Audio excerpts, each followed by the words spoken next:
I was arranging the flowers for our annual family dinner, the same yellow roses Mom had loved since I was little. Madison used to help me with these preparations, laughing as we debated centerpiece placement. We were the picture-perfect sisters everyone envied. She was my confidant, my shopping partner, my closest friend. But lately, something had shifted in her eyes when she looked at me, a darkness I could not quite place. As I placed the final rose, I never imagined that the person I loved most in this world would become the architect of my destruction. Before I share this nightmare with you, tell me in the comments where you are watching from. Please hit like if you believe the truth always finds a way to surface. This story will shake you to your core, but the ending will restore your faith in justice. Subscribe, because what happened next changed everything I thought I knew about family loyalty. Our family had always been the envy of our neighborhood in Austin, Texas. Dad worked as a senior accountant at a prestigious firm downtown, while Mom managed her own successful catering business from our spacious colonial home. At 28, I had built a solid career as a marketing coordinator for a tech startup, finally feeling like I was making my parents proud. Madison, 4 years younger, was finishing her senior year at the University of Texas, majoring in communications with dreams of becoming a journalist. Growing up, Madison and I were inseparable despite our age gap. Every weekend, we would drive to the outlet malls, spending hours trying on clothes and sharing secrets over frozen yogurt. She confided in me about her first boyfriend, her college struggles, her career aspirations. I helped her through her teenage heartbreaks and celebrated her academic achievements. Our parents often joked that we were more like best friends than sisters, and they were right. Our house on Maple Street represented everything good about middle-class American life. The wraparound porch where we held lemonade stands as children, the backyard, where Dad taught us to throw a football, the kitchen island, where Mom taught us her secret cookie recipes. Family photos lined the hallway, capturing decades of birthday parties, Christmas mornings, and summer vacations to Lake Travis. Everyone who entered our home commented on the warmth and love that filled every corner. But 3 months ago, something began to change. Madison started declining our sister dates, claiming she was too busy with her thesis. When I texted her funny memes or asked about her day, her responses became short and distant. She stopped joining our family for Sunday dinners, always having some excuse about study groups or work obligations. The sister who once called me daily to share every detail of her life suddenly became a stranger living under the same roof. When I tried to address her withdrawal, Madison would brush off my concerns with vague explanations. She claimed she was stressed about graduation, worried about finding a job, having relationship troubles with her boyfriend Jake. But her eyes held something darker than academic pressure. There was an anger there, a resentment I had never seen before. She would look at me during family gatherings with an expression I could not decipher, as if I had somehow wronged her in ways I could not understand. Mom and Dad noticed the change too. During our weekly family dinners, Madison would sit silently picking at her food, while the rest of us chatted about our weeks. When they asked about her classes or her job search, she would give one-word answers and excuse herself early. The daughter, who once filled our dining room with laughter and animated stories, had become a shadow of herself, and none of us knew why. The breaking point came on a Friday evening in late October. Our family had gathered for our usual end-of-week pizza night, a tradition we had maintained since Madison and I were in elementary school. The autumn air was crisp, and Mom had made her famous apple cider to accompany our meal. Dad was telling us about a funny client interaction when Madison suddenly started crying. We all froze our conversation, stopping mid-sentence. Madison rarely cried, even as a child, and seeing her break down so completely sent a chill through the room. Mom immediately moved to comfort her, but Madison pulled away, wiping her tears with shaking hands. She looked around the table at all of us, her face pale and her eyes red-rimmed. She said she needed to tell us something important, something that had been eating at her for months. The way she spoke with a tremor in her voice and her hands clenched into fists made my stomach drop. Dad set down his pizza slice and leaned forward, his face creased with concern. Mom reached across the table to take Madison's hand, but she pulled away again, shaking her head. Madison announced she would tell us everything over the weekend when she had gathered the courage to speak the words aloud. She stood up abruptly, leaving her dinner untouched, and went upstairs to her room. We heard her door slam, and then silence fell over our dining room like a heavy blanket. None of us finished eating that night. I lay awake until 3 a.m., staring at my ceiling and trying to imagine what could be troubling my sister so deeply. Was she pregnant? Had she been in an accident? Was Jake abusing her? My mind raced through every possible scenario, each one worse than the last. I considered knocking on her door, forcing her to talk to me the way we used to handle problems together. But something in her demeanor that evening warned me to give her space. Sunday morning arrived with deceptive beauty. The October sun streamed through our kitchen windows as Mom prepared her famous blueberry pancakes, trying to maintain some semblance of normalcy. Dad sat at the breakfast table reading his paper, but I noticed his hands shaking slightly as he turned the pages. We were all on edge, waiting for Madison to make good on her promise to reveal whatever had been tormenting her. At exactly 10 a.m., Madison appeared in the doorway, wearing an oversized sweater and jeans, her hair pulled back in a messy bun. Her eyes were swollen from crying, and she clutched a tissue box against her chest like armor. She asked us all to sit in the living room because she had something important to share. The gravity in her voice made my blood run cold. We gathered on the familiar furniture where we had shared countless family moments. Dad sat in his leather recliner, Mom perched on the edge of the sofa, and I curled up in the corner spot I had claimed since childhood. Madison remained standing by the fireplace, her back to the family photos that documented our happy years together. What happened next shattered everything I thought I knew about Truth Family and the person I had been my entire life. Madison began to cry again, her shoulders shaking as she struggled to form words. She said she could not keep living with the secret anymore, that it was destroying her ability to function normally. She talked about feeling dirty, ashamed, unable to trust anyone. My parents leaned forward, their faces etched with worry and confusion. Then she turned to face me directly, and the words that came out of her mouth felt like physical blows. She accused me of inappropriate touching that had supposedly been occurring since we were children. She described scenarios that were so detailed and disturbing that I felt physically ill listening to them. She claimed I had been manipulating and abusing her for years, using my position as the older sister to silence her protests. The room exploded into chaos. Dad jumped to his feet, his face cycling through disbelief, anger, and devastation. Mom started sobbing, clutching her chest as if she was having a heart attack. I sat frozen in my corner, my mouth open, but no words coming out. The accusation was so completely false, so utterly unthinkable, that my brain could not process what was happening.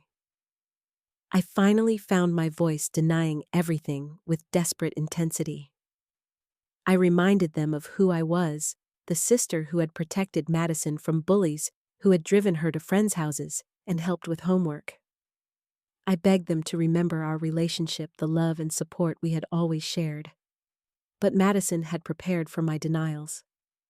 She produced a leather-bound journal, claiming it contained years of documented abuse. She showed them text messages on her phone that seemed to support her story conversations I supposedly had with her that made my skin crawl to hear. The evidence looked convincing to anyone who did not know the truth, and I watched my parents' faces crumble as they struggled to reconcile the daughter they knew with the monster Madison was describing. Dad demanded to know why she had never told them before.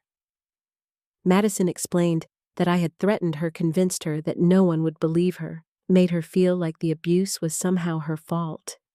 She spoke about feeling trapped and powerless, about wanting to protect the family from the truth. Her performance was Oscar-worthy, complete with trembling voice and streaming tears. Mom asked me directly if any of it was true, and I looked into her eyes as I swore on everything sacred that I had never hurt Madison in any way. But doubt had already taken root.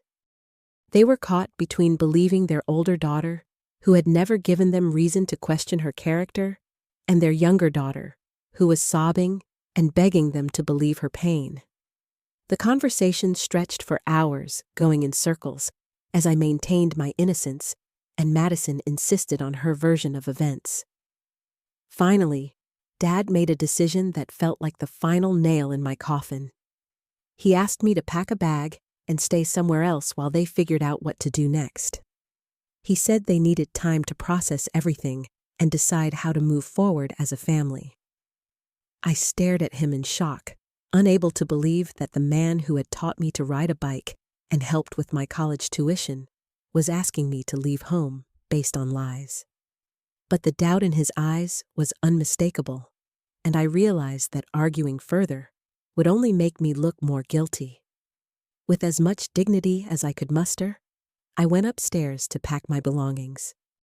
Standing in my childhood bedroom, surrounded by photos and mementos from our family trips and celebrations, I felt like I was watching my life disintegrate in real time. Everything I had built, every relationship I treasured, was being destroyed by someone I would have died to protect. I threw clothes into a suitcase with shaking hands, trying to understand how Madison could look me in the eye and lie so convincingly about something so serious. The drive to the budget motel across town was the longest 20 minutes of my life. I kept expecting my phone to ring with an apology, an explanation, anything that would make sense of what had just happened. But my phone remained silent as I checked into a dingy room that smelled like disinfectant and despair.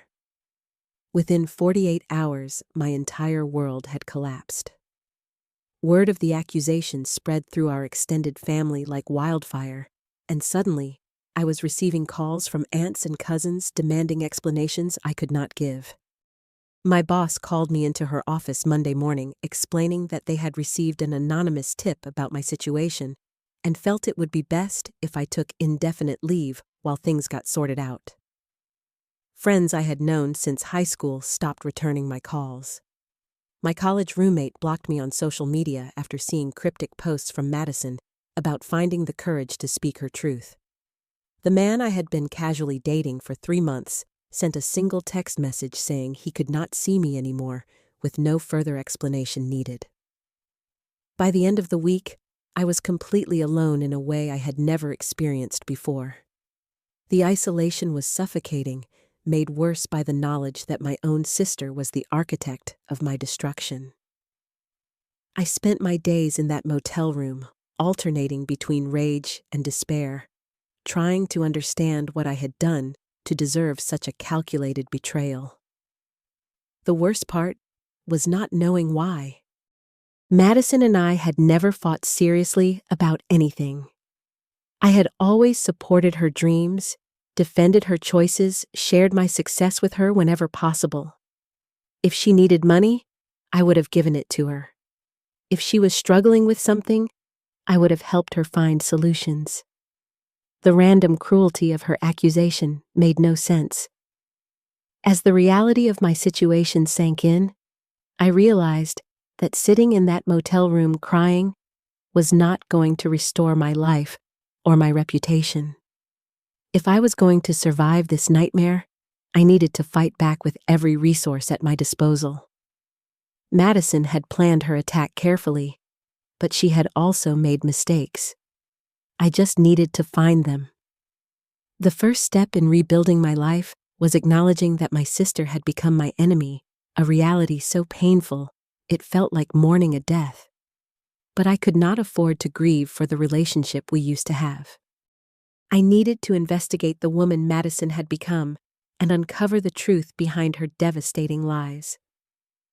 I started by retracing the timeline of Madison's behavioral changes, looking for clues I had missed in my concern for her well-being.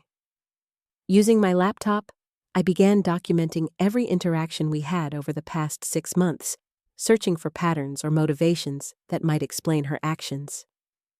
What I discovered made my blood run cold. Madison's withdrawal had not begun randomly 3 months ago. It had started immediately after she learned that I had received a substantial promotion at work, complete with a salary bump that would allow me to start saving for a house. She had congratulated me at the time, hugging me and expressing pride in my achievement. But looking back, I remembered something hollow in her eyes, even then. I hired a private investigator named Marcus Rodriguez, with the last of my savings a former police detective who specialized in family disputes and false allegations. Marcus was expensive, but he understood the urgency of my situation and the devastating impact these accusations were having on every aspect of my life. He assured me that truth has a way of surfacing when you know where to look for it. Marcus began by examining Madison's financial records, social media activity, and personal relationships. What he uncovered within the first week was more disturbing than I had imagined. Madison had been living a secret life funded by credit cards and personal loans, accumulating debt that would have shocked our parents into immediate action. The gambling addiction started small, with occasional trips to the casino with college friends. But over the past year, it had escalated into online poker games and sports betting that consumed most of her free time and all of her available money. She owed significant amounts to multiple creditors, including some very dangerous people who had begun making threats about collection methods. Marcus showed me bank statements that revealed the extent of Madison's financial desperation. She had maxed out 4 credit cards, taken predatory loans at impossible interest rates, and even borrowed money from classmates using fabricated sob stories about family emergencies. The total amount she owed was more than twice what our parents made in a year. But the most damning evidence came from Madison's own phone and computer. Marcus had obtained recordings of conversations between Madison and her best friend Chloe, where she discussed her plan to manipulate our family into giving her money. In one particularly chilling conversation, Madison explicitly stated that she needed to find a way to make me look bad so that our parents would redirect their financial support toward her instead. The recording that broke my heart was Madison telling Chloe that she had always resented my success, feeling like our parents loved me more because I was more accomplished and responsible. She talked about feeling invisible next to me, believing that the only way to get the attention and support she craved was to destroy my reputation completely.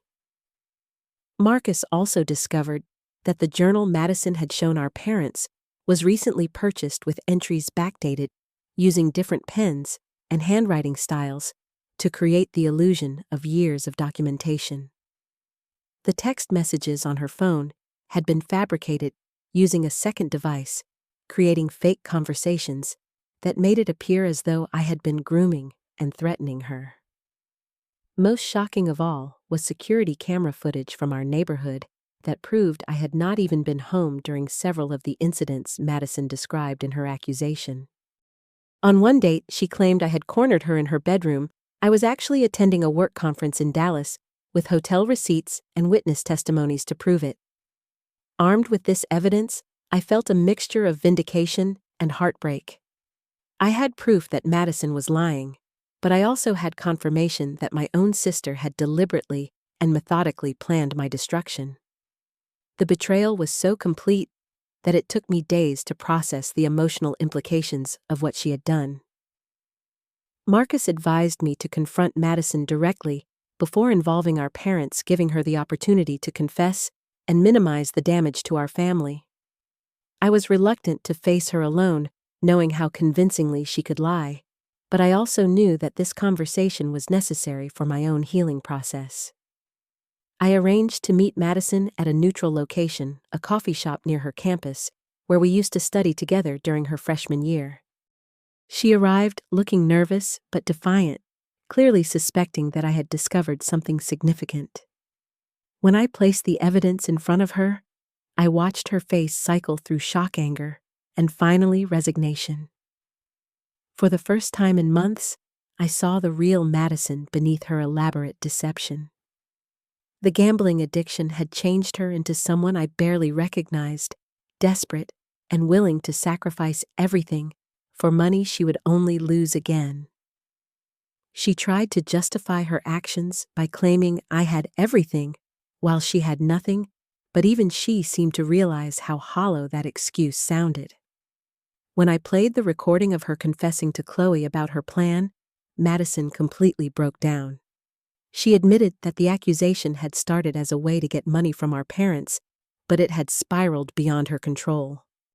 She had convinced herself that I deserved to suffer because life had always been easier for me. But seeing the destruction she had caused made her realize the magnitude of her betrayal. I felt no satisfaction in her tears or her confession. The damage was already done to my career, my relationships, and my standing in our community. But I also knew that without a full confession to our parents, I would never be able to begin rebuilding my life or restoring my reputation. Madison begged me not to destroy her life the way she had destroyed mine, promising to find another way to handle her debts if I would just let things fade away quietly. But I had learned too much about the depths of her deception to trust any promise she made. She had created this situation with calculated precision, and she would have to face the consequences with the same level of accountability.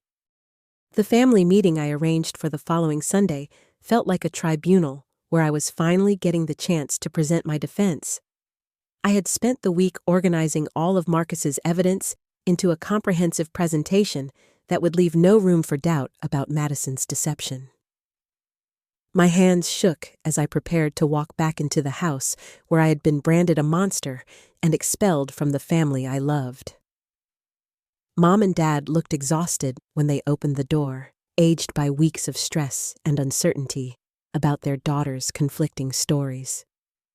They hugged me tentatively, as if they wanted to believe in my innocence, but were afraid to fully embrace me until they knew the truth. Madison sat on the living room couch, looking pale and defeated, having already accepted that her lies were about to be exposed. I began by showing them the financial records that documented Madison's secret gambling addiction and mounting debts. Dad's face went white as he realized the extent of money Madison owed to dangerous people, while Mom covered her mouth in shock at the predatory loans and credit card abuse their daughter had hidden from them. The security camera footage that proved my alibis during Madison's alleged incidents was particularly effective in demonstrating how completely fabricated her timeline had been. I watched my parents' expressions change from confusion to understanding to anger as they realized how meticulously Madison had planned her deception. But the recording of Madison confessing her plan to Chloe was what finally broke through any remaining doubts. Hearing their daughter's voice, admitting that she had invented the abuse allegations purely for financial gain, was devastating for parents who had raised both of us to value honesty above everything else. Dad confronted Madison, directly demanding an explanation for how she could look him in the eye and lie about something so serious. Madison tried to deflect blame by talking about her gambling addiction as a disease that had clouded her judgment. But Dad was not interested in excuses for behavior that had nearly destroyed his other daughter's life. Mom was crying by the time Madison finally admitted the full scope of her deception, confessing that every detail of her accusation had been fabricated to manipulate their emotions and financial support. The woman who had raised us both to be strong, honest, and supportive of each other was watching her daughter reveal herself as someone capable of calculated cruelty. The apologies that followed felt hollow and inadequate compared to the damage that had been done. Madison begged for forgiveness from both our parents and me, promising to get help for her addiction and make amends however possible. But her tears felt manipulative after everything I had learned about her capacity for deception. When she asked if we could put this behind us and return to being a normal family, I realized how completely Madison still failed to understand the magnitude of what she had done. She seemed to think that a confession and some tears would erase the weeks I had spent in exile, the job I had lost, the friends who had abandoned me based on her lies. I told Madison that forgiveness would be a long process that would require more than words and promises. She would need to prove through consistent actions over time that she was genuinely committed to changing the behaviors that had led to such devastating choices. Trust once broken so completely could not be rebuilt with a single conversation. Dad announced that Madison would be moving out of the family home immediately and that all financial support for her education and living expenses would be terminated. She would need to find a job, pay her own debts, and seek professional help for her gambling addiction without any assistance from family resources that she had tried to manipulate through lies. The most difficult part of Madison's punishment was the requirement that she publicly correct the false narrative she had created about me. She would need to contact every person she had told about the abuse allegations, explaining that she had lied, and formally apologizing for the damage her false accusations had caused to my reputation. Madison protested that admitting her lies publicly would destroy her own reputation and make it impossible for her to rebuild relationships with friends and extended family. But Dad explained that she had made her choice when she decided to destroy my reputation with false allegations, and now she would experience the consequences of that decision. As the meeting concluded, I felt a strange mixture of vindication and emptiness. I had proven my innocence and exposed Madison's deception, but the victory felt hollow because it meant acknowledging that my sister had become someone capable of such calculated betrayal. The Madison I had loved and protected was gone, replaced by someone I barely recognized. Mom and Dad apologized to me repeatedly, expressing shame about doubting my character and allowing Madison's lies to drive me from my family home. They begged me to move back in while I rebuilt my life, but I realized that I needed to establish independence from a family dynamic that had allowed such manipulation to occur. Instead, I accepted their offer to help me find a new apartment and begin rebuilding my career with their full support and advocacy. They promised to contact my former employer and anyone else who had been influenced by Madison's false allegations, providing character references and explanations that might help restore my professional reputation. The healing process would be long and complicated, requiring therapy to process the trauma of being betrayed by someone I had loved unconditionally. But for the first time in months, I felt hope that I could rebuild a life based on truth, rather than the elaborate fiction Madison had constructed around my character. 2 years have passed since the day Madison's lies were finally exposed, and the healing process has been more complex than I ever imagined. In the immediate aftermath of her confession, I felt an overwhelming need to rebuild my life away from the family dynamics that had allowed such manipulation to flourish. I accepted a marketing position with a startup company in Dallas, creating physical distance that helped me process the emotional trauma without constant reminders. Madison did follow through on some of her promises, at least initially. She moved out of our family home and found a job waiting tables at a chain restaurant, using her modest income to slowly pay down her debts and attend Gamblers Anonymous meetings twice a week. She also sent public apologies to extended family members and former friends, admitting that her abuse allegations had been completely fabricated. However, the consequences of her actions extended far beyond what any of us had anticipated. Madison found herself completely isolated from her peer group as word of her false accusations spread through social media and college networks. The friends who had initially supported her through what they believed was a trauma disclosure now viewed her as someone capable of devastating manipulation. Our extended family struggled to process the revelation that Madison had been willing to destroy her sister's reputation for money. Aunts and cousins who had initially distanced themselves from me sent awkward apologies, but many relationships remained permanently damaged by the doubt Madison's lies had introduced. Family gatherings became tense affairs where everyone avoided discussing the events that had nearly torn us apart. Madison's attempts at reconciliation with me followed a predictable pattern of emotional manipulation that demonstrated she had not fully learned from her mistakes. She would send lengthy text messages describing her therapy sessions and asking for forgiveness, followed by angry accusations that I was being cruel and unforgiving when I did not respond immediately. After 18 months of this cycle, Madison escalated her demands for reconciliation into harassment that forced me to block her phone number and social media accounts. She began showing up at my apartment in Dallas, sometimes drunk, and always demanding that I absolve her of guilt that was preventing her from moving forward with her life. The final confrontation came when Madison enlisted our parents as intermediaries, begging them to convince me to give her another chance at sisterhood. She claimed that my refusal to forgive her was causing ongoing mental health issues that were preventing her recovery from gambling addiction. I explained to Mom and Dad that forgiveness did not require me to restore a relationship with someone who had proven capable of such calculated cruelty. I had forgiven Madison in the sense that I no longer carried anger about her betrayal, but I would not pretend that we could return to being sisters who trusted and supported each other. Madison's response to my boundaries was to attempt manipulation of our parents' emotions, claiming that my rejection was pushing her towards self-harm and making it impossible for her to maintain sobriety from gambling. When Mom called me crying and begging me to reconsider, for Madison's sake, I realized that Madison was still using emotional manipulation to control family dynamics. I arranged a final family meeting where I explained that Madison's recovery was her own responsibility, not something that depended on my participation in rebuilding a relationship she had destroyed.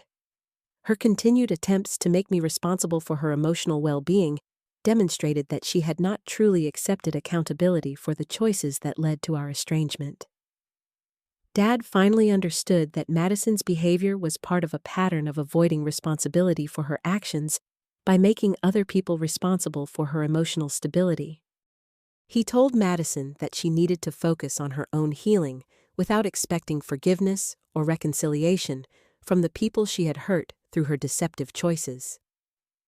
Madison's reaction was to cut contact with our entire family, claiming that we were all toxic and unsupportive of her recovery process. She moved to another state and blocked all of us on social media, apparently deciding that starting over completely was easier than accepting accountability for the relationships her lies had destroyed. The loss of Madison from our family was initially devastating for Mom and Dad, who struggled with guilt about enabling her manipulative behavior through years of rescuing her from consequences. Family therapy helped us process the complicated grief of losing someone who was still alive, but had chosen to remove herself from our lives rather than do the difficult work of earning back trust. For me, Madison's departure brought a sense of peace I had not experienced since her false accusations first shattered my understanding of family loyalty. I no longer had to navigate the emotional minefield of her attempts at manipulation or worry about protecting my parents from her latest crisis. My career in Dallas flourished as I threw myself into work that felt meaningful and surrounded myself with colleagues who appreciated my skills and integrity. The trauma of Madison's betrayal had taught me to value authenticity in relationships and to recognize red flags in people who might use emotional manipulation to get their needs met. I also began volunteering with an organization that supports people who have been falsely accused of abuse, understanding firsthand how devastating such allegations can be to every aspect of someone's life. Helping others navigate similar situations gave me a sense of purpose that transformed my painful experience into something that could benefit other people. The romantic relationship I eventually built was with someone who understood that trust needs to be earned through consistent actions rather than assumed based on family connections or emotional appeals. David and I met through mutual friends who knew my story and respected the boundaries I had learned to establish. 3 years after Madison's false accusations nearly destroyed my life, I can honestly say that I am happier and more fulfilled than I was before the crisis occurred. The experience taught me to value relationships based on mutual respect and honesty, rather than obligation or shared history. Sometimes people ask if I miss having Madison as a sister, and the honest answer is that I miss the sister I thought she was, but not the person she revealed herself to be.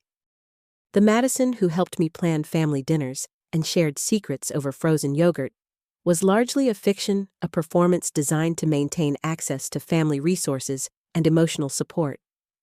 The real Madison was someone capable of calculating betrayal when she felt it would benefit her, and that person had probably always existed beneath the surface of our seemingly close relationship.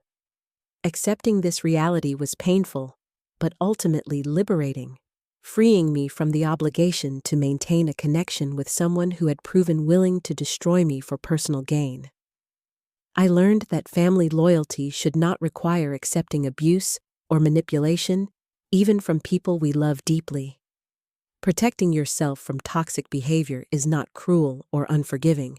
It is necessary for maintaining your own emotional health and integrity. Have you ever had to set boundaries with a family member who was using your love against you?